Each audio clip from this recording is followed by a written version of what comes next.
जंगल में आया तूफान। एक नीली चिड़िया, उसके दो बच्चे रहते हैं। हाल ही में उसके पति की देहांत हो गई रहती है। वो जिस घोंसला में रहते हैं वो घोंसला टूटा हुआ रहता है। वो घोंसले से एक बच्चा गिरने लगता है। आखिर उस बच्चे का क्या होगा, जानने के लिए वीडियो में अंत तक बने रहिए। नीली चिड़िया बरसात की एक रात में जागती ही रही। उसे अपने घोंसले और उससे ज्यादा बच्चों की चिंता सता रही थी। कुछ दिनों पहले उसकी चिड़ा की मृत्यु के बाद वो अकेली अपने बच्चों को पाल रही थी। उस पूरे दिन हवा की झोंकों से उसका घोंसला कई जगह से टूट गया था। इस वजह से उसका हौसला भी टूट गया था। वो अपने बच्चे टीनू और बच्ची मीनू को एक तरफ सुला रही थी जहाँ गिरने का खतरा नहीं था। अधिक टूटे हुए भाग पर खुद बैठी थी। हे भगवान, ये रात बड़ी लंबी लग रही है। सवेरा हो जाए तो मैं अपने घोंसले की दुरुस्ती के लिए तैयारी कर लूं। रात में मैं अगर गिरी तो उड़कर बच जाऊंगी, लेकिन ये बच्चे तो अभी ठीक से उड़ना भी नहीं जानते। नीली चिड़िया सवेरा होने का ही इंतजार कर रही थी। अचानक उसे नींद आने लगी। उसने एक डरावना सपना देखा, जैसे उसके बच्चे घोंसले में से गिर गए। वो चौंक कर जाग गई। नहीं, मेरे बच्चे, टीनू, हे भगवान, मेरे बच्चे। नीली चिड़िया ने दोनों बच्चों को स्पर्श किया तो उसे बड़ी राहत मिली। बुरे सपने से उसका दिल अब तक धक धक कर रहा था। धीरे धीरे वह सामान्य हुई। अकेली माँ अपने बच्चों के प्रति बहुत चिंतित रहती है। इसी बीच तेज हवा चलने लगी और नीली चिड़िया की चिंता और बढ़ गई। कुछ भी हो जाए, मेरे बच्चों पर आँच नहीं आने दूंगी। ये दोनों मेरे जिगर के टुकड़े हैं। मैं हर हाल में इनके सामने एक ढाल बनकर रहूंगी। सभी पंछी जाग गए। नीली चिड़िया ने अपने दोनों बच्चों को जगाया और कुछ खिलाया पिलाया। इसके बाद उन दोनों को बड़े प्यार से समझाया। मेरे बच्चों, हमारा घोंसला टूट गया है। आज मैं इसकी दुरुस्ती करूंगी।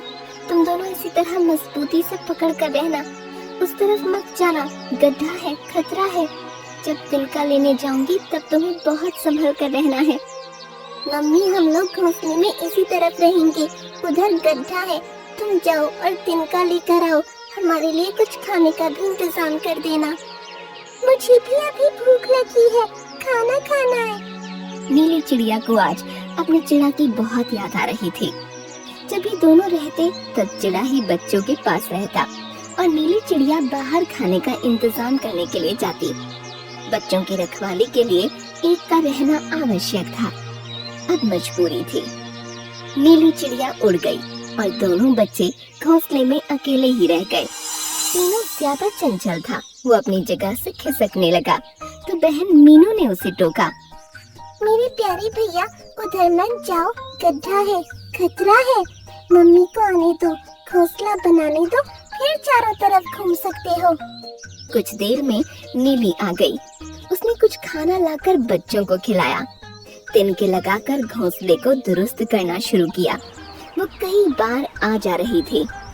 तेज हवा भी चल रही थी, लेकिन नीली को अपना काम पूरा ही करना था।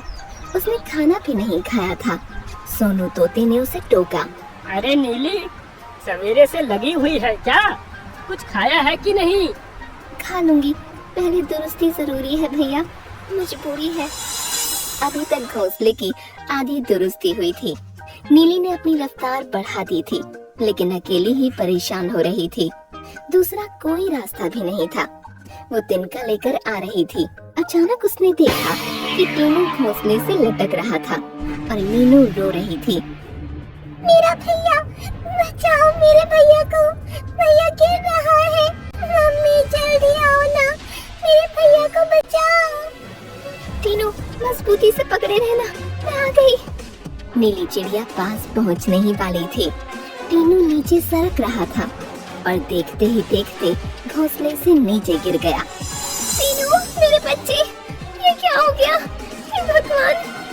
नीली चिड़िया गिरे हुए टीनू के पास पहुंची और रोने लगी। टीनू कुछ नहीं बोल रहा था। नीली और डर गई। टीनू जहाँ गिरा था वहाँ पर नीचे पत्तियाँ थीं।